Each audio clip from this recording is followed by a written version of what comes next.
dakuin na natin si Kitty Duterte. Si Kitty Duterte, mga kababayan, siguro ang nag-hope na makalabas ang dating Pangulo doon sa ICC. Ano po? Ito, ayan. Ayan, Duterte! Duterte! Oh, pati ho si Kitty ay sumasampa na sa entablado, mga kababayan. Di po ba? Hoping na mapalabas yung kanyang ama na nakakulong ho sa The Hague. No? At di ba itong Duterte nga ho nila, ang laging sinasabi po doon sa kanilang mga pangangampanya ay ang lagi po nilang sinasabi doon sa kanilang pangangampanya, mga bossing, is bring him home. Kumbaga, ang sinasabi nila doon sa mga nanonood sa kanilang kampanya ay sila ang makakapagpauwi kay dating Pangulong Duterte. Dagdagan mo pa yung sinasabi ni Bungo na wala po siyang tsinelas, malamig po doon sa The Hague. Di ba?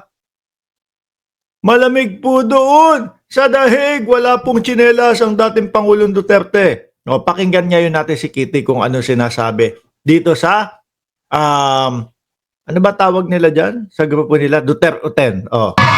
Suportahan natin ang PDP laban senatorial slate o mas kinikilalang Duterte.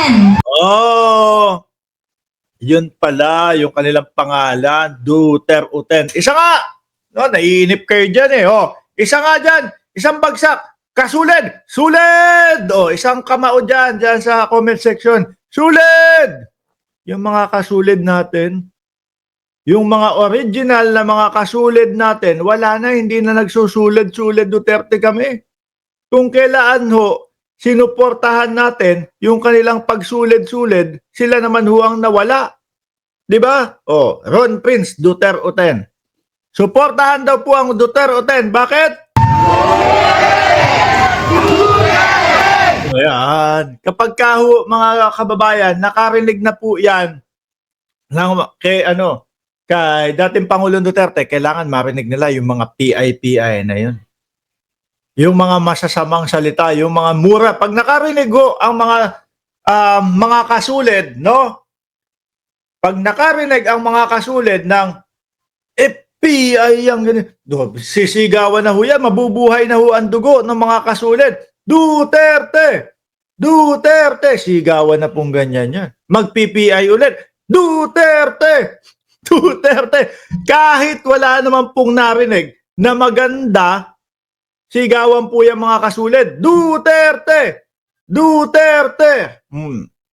Basta kailangan magsasalita ng pamura si dating Pangulong Duterte. Buhay po ang dugo, no?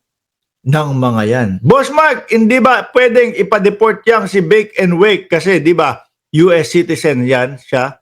O sabi ni Ma'am Gemma Garais. Baka mapag-aralan po ng gobyerno, no?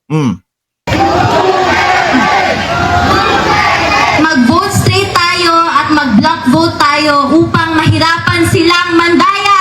Ako po, hindi pa nag-e-eleksyon. Mahirapan ng mandaya. Alam niyo po, mga kababayan, yan na yung kanilang naratibo. Para pagdating nga naman ng eleksyon at yung kanilang Duterte ay laglag, sasabihin ho agad nila, kaya kami natalo kasi dinaya kami. O, di ba? Ganyan yan.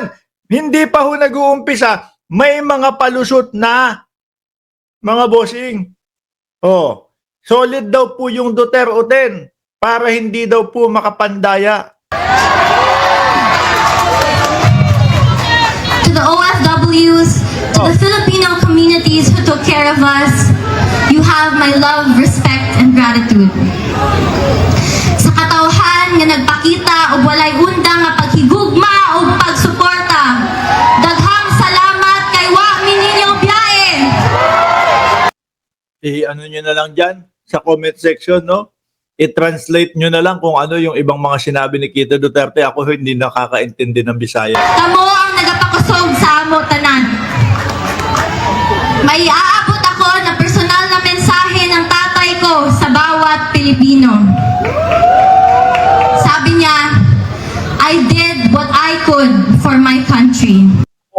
mga kababayan. Yun daw po ginawa niya ang dapat para sa bayang Pilipinas.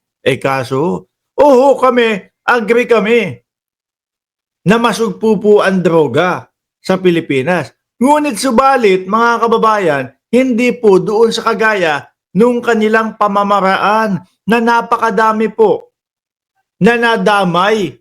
Lalong-lalo na po yung mga 3 taong gulang, mga bossing. O di ba ito, may nabalita yung sa airport.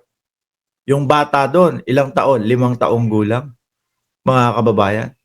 Di ba pag napapanood natin, awang-awa tayo, naluluha tayo. Ako ho, mga bossing, talagang kapag ka dumadaan po sa newsfeed ko, ini-scroll ko na lang, hindi ko ho kayang panoorin, mga kababayan. 5 taong gulang. Parehas lang din ho yan. No? Yung walang kamwang-wang na 3 taong gulang, damay doon sa kanilang laban kontra droga. At ang sabi, collateral damage lang daw. Parehong-pareho lang po ang nararamdaman ng mga magulang, no? Pag nawawalan po ng anak. And you are all in my heart. Pangalawa, ang sabi niya, kung kakalimutan nyo lang rin ang Duterte, kalimutan nyo na lang rin siya. Yun yung no? Kung kakalimutan nyo ang Duterte, kahit na si Philip Salvador, alam naman natin walang gagawan yan dyan sa Senado, iboto nyo pa din. Ako naniniwala kahit papaano, mga kababayan, meron pa din pong mga kasulid, no? Na yung sa mga senador nila, lalong-lalo na sa IPE, hindi iboboto si IPE kahit mga kasulid dyan. Bakit to, mga kababayan? Alam naman na walang gagawin Yung si Philip Salvador, mga bossing Di po ba? Alam na walang gagawin. Kaya lang, dahil sa binitiwang salita ng dating Pangulong Duterte, na kapag hindi nyo ibinoto ang Duterte, kalimutan nyo na lang ako. Kami, malapit na nga namin kalimutan si dating Pangulong Duterte. Maaalala na lang ho namin ulit yan, si dating Pangulo, mga petsa o mga buwan ng Setyembre. No? Kapag dumating ulit yung hearing niya. Tuloy pa natin to. Mga kababayan, huwag nating kalimutan ang bilin ni Tatay Digong. Ano ba yan, Kitty? Last billion na ba yan? No, kasi yung isang araw nakita ko may padasal. Ngayon, ano ba yan? Huling bilin na ba yan? No, ang huling billing ni Tatay Digong? Kapag kinalimutan nyo ang Duterte, magkalimutan na tayo. Sa mga kabataan, hinihikayat ko kayong magbantay sa mga boto. Dahil dito nakasalalay ang kinabukasan nating lahat. Diyos ko po, Lord. Kitty,